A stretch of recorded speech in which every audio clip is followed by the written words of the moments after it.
Alright, welcome back. I'll show you what I'm working on right now. I am throwing more of these little squash bud vases. These are for a commission, and it's cool, they're squash, so on one side I can do decorations on either side, which is pretty cool. And I will show you what's under this plastic. More little vases, but these are just for fun. Nice little mug, but put like a Nordic Viking rune stave design on it.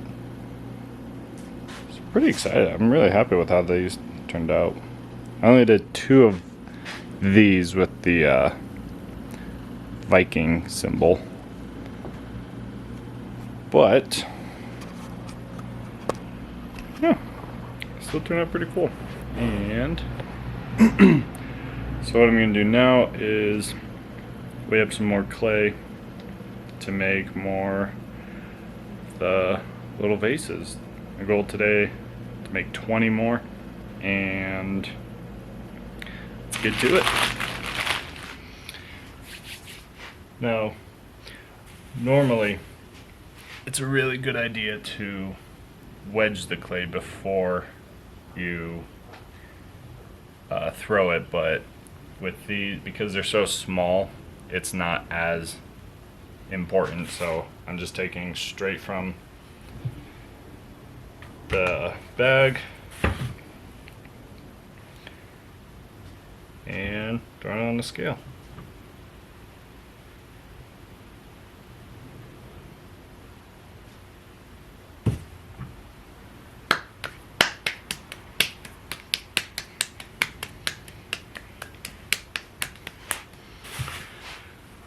Still a good idea, whether or not you wedge, to pound it into a roundish ball. That's going to make centering and throwing just so much easier.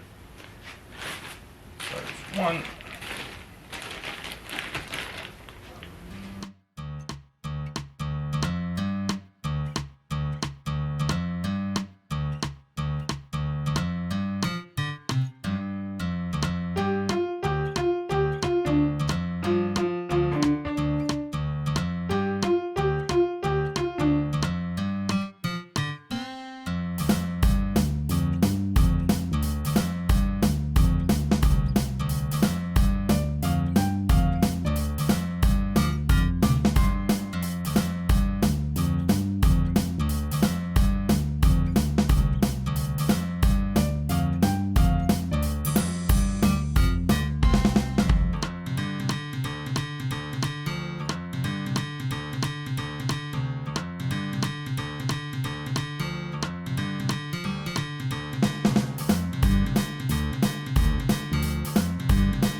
That's 14 more.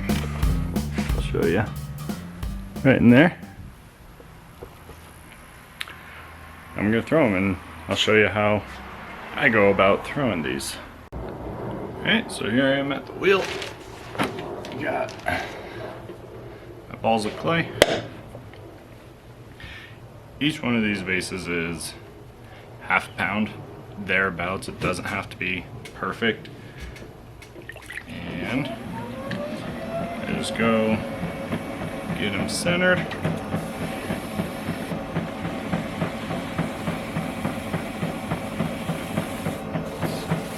Cone up, cone down, center down. And then open.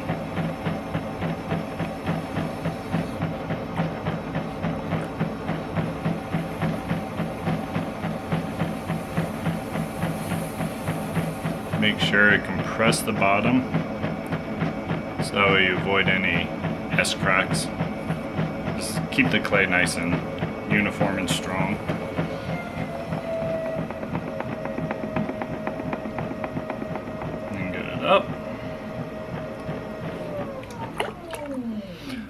first pull, it's important to go make almost like a cone, like a little volcano, because then as you go up, as you keep pulling, the base will move in and you'll be able to get that nice small base, and especially for these because it's a small base and then it's going to flare out and in, so this helps set you up for that.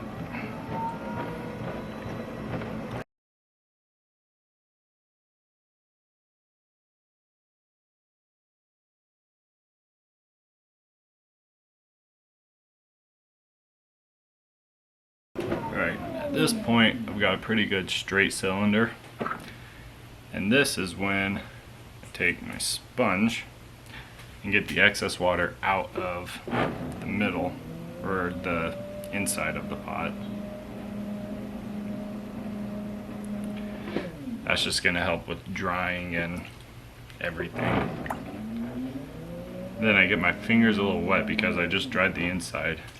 So just get my fingers. I don't need to add more water to the inside of the pot now. Just on my fingers is plenty. At this point, start bellying out.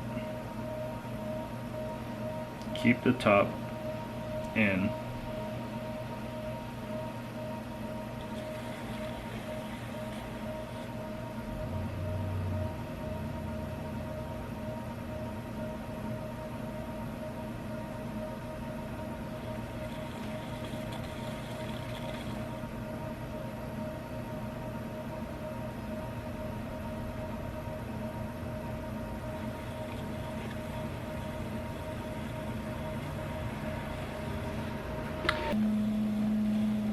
And I'm also not only pulling up to belly out, I also go down. I go up and down.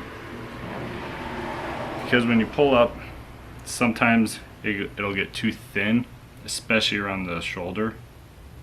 Or it'll get too thin, especially around the middle. So if you go down, you can get some of the extra clay you might have up here down into the body and the belly of the pot. That just really helps a much more consistent thickness, wall thickness. And I'm gonna get all my fingers wet. The Simon Leach, 6 points of contact, 1, 2, 3, 4, 5, 6. Exact same thing. The reason he uses it and talks about it all the time, because it works. And I learned from him, and it works. Yeah, just bring in that top and then pull the shoulder up a little bit from the inside, and then come back.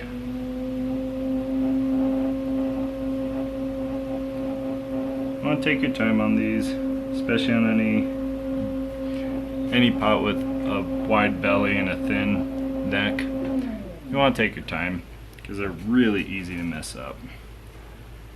And before I flatten them, what I want to do, I want to finish up the bottom, the foot, I guess, before I do anything else.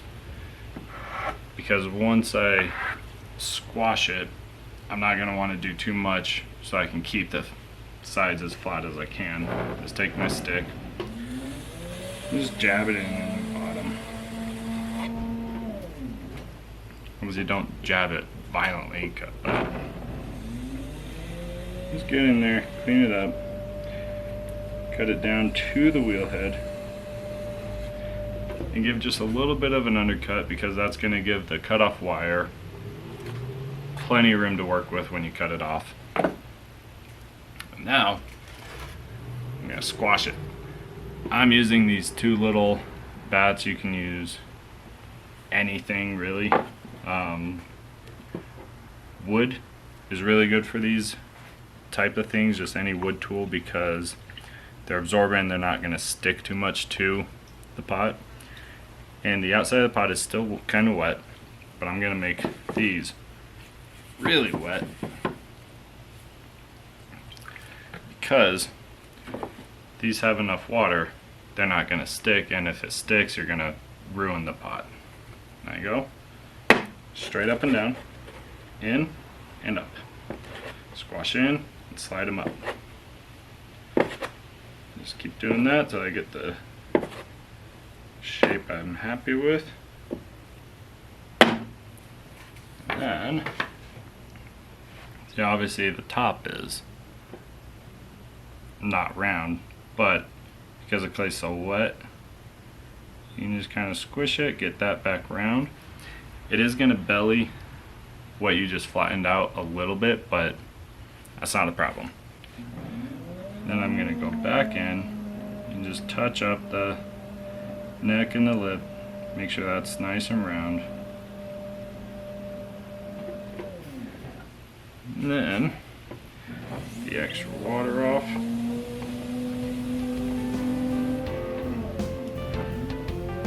And just kind of run your sponge. I'm not touching anything below this line because I want to keep this shape intact as much as I can. And that's a finished pot.